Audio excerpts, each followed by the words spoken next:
አሰላሙ አሌይኩም ወራህመቱላሂ ወበረካቱ። ውድና የተከበራችሁ የቻናሌ ውድ ቤተሰቦቼ ተከታዮቼ እንዴት ናችሁ? ደህና ናችሁ ወይ? በኔ ጋር አልሐምዱሊላህ ሁሉ ሰላም ነው። ያላችሁበት የአላህ ሰላምና እዝነታ ይለያችሁ እላለሁኝ። ለቻናሌ አዲስ የሆናችሁ ላይክ እና ሰብስክራይብ ሼር እያደረጋችሁ አበረታቱኝ። ነባሮችም ስለምታበረታቱኝ አመሰግናለሁ። ቪዲዮውን ላይክ አድርጋችሁ እስከ መጨረሻው እንድትከታተሉኝ በአክብሮት ጠይቃለሁኝ። የዛሬው ታሪካችን ከነቢያት ታሪክ ነቢዩላህ እድሪስ አለይሂ ሰላም ክፍል 1 ይሆናል ኢንሻአላህ። በጊዜው አባታችን አደም አለይሂ ሰላም ከሞቱ 15 ክፍለ ዘመናት 1500 ዓመት ተቆጥረዋል። የአደም ልጆች ቁጥር ምንም እንኳን ቢጨምርም በአደም ልጆች ዘንድ እስካሁን ምንም አይነት የኩፍር እንቅስቃሴ የለም። ያን ዘመን ሁሉ የአደም ልጆች አላህን በብቸኝነት እያመለኩት ነው። አሁን ግን ሰዎች በአስተሳሰባቸው እየተቀያየረ መጣ።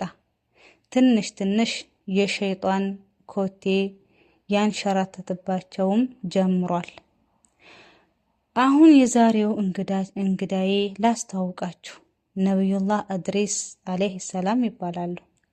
ረጅም ሰዓት ዝምታ የሚያስደስታቸው ሰው ናቸው። ከተናገሩም ሂክማ ያለው እና አጠር ያለ ንግግር ነበር የሚናገሩት። ለመጀመሪያ ጊዜ በቀለም መጻፍ የጀመሩትም እሳቸው ናቸው። ለመጀመሪያም ጊዜ ልብስ ሰፍተው መልበስ የጀመሩትም እድሪስ አለይሂ ሰላም ናቸው። ሁሌም ልብስ ሲሰፉ መርፌዋ ባስገቡና ባወጡ ቁጥር ሱብሃንአላህ ይሉ ነበር። አላህም የኮከብ እውቀትን እና ስለ ፈለክ አስተምሯቸዋል። የእውቀትንም ሁሉ ቁልፍም አላህ ሰጥቷቸዋል። በዘመናቸው የነበሩ ሰዎች ስለ አጻጻፍም ያስተምሩ ነበር። በሀገሪቷ ባቢሎን ትባላለች። ዘመኑ ገና የስልጣኔ ጀንበር ብቅ የሚልበት ዘመን ነበር።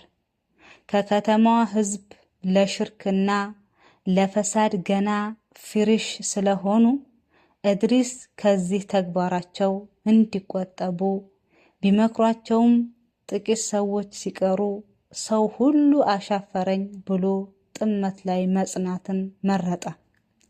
ከብዙ እልህ አስጨራሽ የዳዕዋ ትግል በኋላ እድሪስ አለይሂ ሰላም ሀገሪቱን ለቀው ወደ ሌላ ቦታ ለመሰደድ ወሰኑ። ጥቂት ተከታዮችንም ሲያማክሩ ምንም እንኳ ሀገራቸውን ጥለው ለመውጣት ትንሽ ቢንገራገሩም እድሪስ አለይሂ ሰላም እንደ በትሩትነት በሀሳባቸው ሊስማሙ ቻሉ። እድሪስ አለይሂ ሰላም ከባቢሎን ከተማ ተከታዮቻቸውን ይዘው ወጡና ብዙ ከተጓዙ በኋላ አፍሪካዊቷ ቀድመት ከተማ የሆነችውን ግብፅን ገና ስትቆረቆር ከህዝቧ ጋር ተቀላቀሉ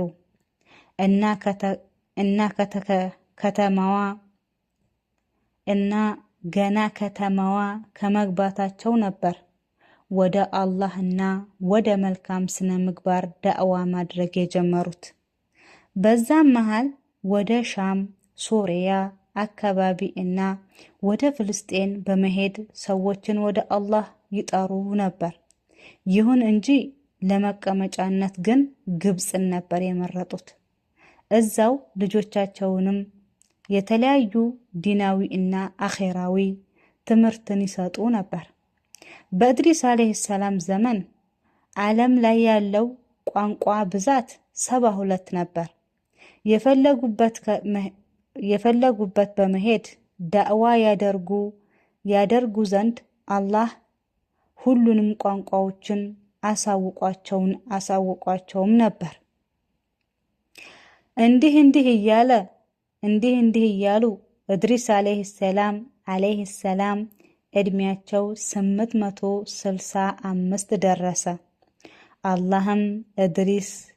አላህም እንዲህ ሲል ለእድሪስ ዋህይ አወረደላቸው። በእያንዳንዱ ቀን የአደም ልጆች ሁሉ የሰሩትን አጅር ያህል ላንተም እጽፍልሃለሁ። እድሪስም አለይሂ ሰላም ግን እድሜያቸው እንዲጨምርላቸው እና ሌላም ብዙ መልካም ስራ መስራት ነበር ፍላጎታቸው። ይሁን እንጂ ፍላጎታቸው በምኞት ብቻ ሊገድቡት አልፈለጉም ነበር። አንድ መልአክ ጓደኛ ነበራቸውና እሱን ወደ አላህ ዘንድ እንዲወስዳቸው እና አላህ በእድሜያቸው ላይ ይጨምርላቸው ዘንድ ሊጠይቁ እንደሆነ አስረድተውት ከመልአኩ ጋር መልአኩ በሁለት ክንፍ መካከል ይዟቸው አየሩን እየሰነጣጠቁ ጉዞ ወደ ሰማያት ጀመሩ። ሰማያትን በመልአኩ ክንፎች እየቀዘፉ በከፍተኛ ፍጥነት አንደኛ ሰማይ ደረሱ። ሁለተኛ፣ ሶስተኛ፣ አራተኛ ሰማይ ላይ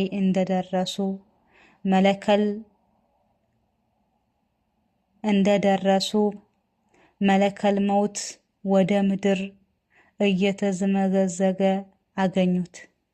አገኙትና እድሪስን አለይሂ ሰላም የያዘው መልአክ መለከተል መውትን አስቆሞ የእድሪስ አለይሂ ሰላም እድሜ ስንት እንደቀረው መዝገቡን እንዲያይለት ጠየቀው። መለከል መውትም መዝገቡን ተመለከተና እድሪስ የታለ አለው። መልአኩም እዚህ ክንፌ ውስጥ ነው አለው። መለከል መውትም ይገርማል፣ አሁን እኮ የሱ ቀጠሮ ደርሶ እሱ ጋር ነበር ምከንፈው። እኔ ልገርመው የቻልኩት አላህ የእድሪስን ሩህ በአራተኛ ሰማይ ላይ ሄደህ አውጣ ሲለኝ ግራ ተጋብቼ ነው። ምክንያቱም እድሪስ በምድር ላይ ሳለ እንዴት አላህ ከአራተኛ ሰማይ ሩሁን እንዳወጣ ያዘኛል ብዬ ነው አለው። መልአኩም ትንሽ እንዲያቆየው ቢጠይቀውም መለከል መውትም አሁን ነፍሱን እንዳወጣ እዝችው ነው እና የታዘዝኩት እዝችው ነው ማውጣው ብሎ እድሪስ አለይሂ ሰላም በተወለዱ በ865 ዓመታቸው በመልአኩ እቅፍ ውስጥ ሳሉ ሩሃቸው በአራተኛ ሰማይ ላይ ወጣች። ለዚህ ነው አላህ ሱብሓነሁ ወተዓላ በሱረቱል መርየም እንዲህ ያለው፣ በመጽሐፉም እድሪስንም ሄኖክንም አውሳ፣ እርሱ እውነተኛ ነቢይ ነበርና ወደ ከፍተኛም ስፍራ አነሳ ነው ይላል አላህ ሱብሓነሁ ወተዓላ። ውድና የተከበራችሁ የቻናሌ ውድ ቤተሰቦቼ በያላችሁበት አላህ ይጠብቃችሁ። ኢንሻአላህ በምንሰማው የምንጠቀምበት አላህ ያድርገን። በክፍል 2 በነቢዩላህ እድሪስ አለይሂ ሰላም በክፍል 2 እስከምንገናኝ በያላችሁበት አላህ ይጠብቃችሁ እያልኩኝ አሰላሙ አለይኩም ወራህመቱላሂ ወበረካቱሁ።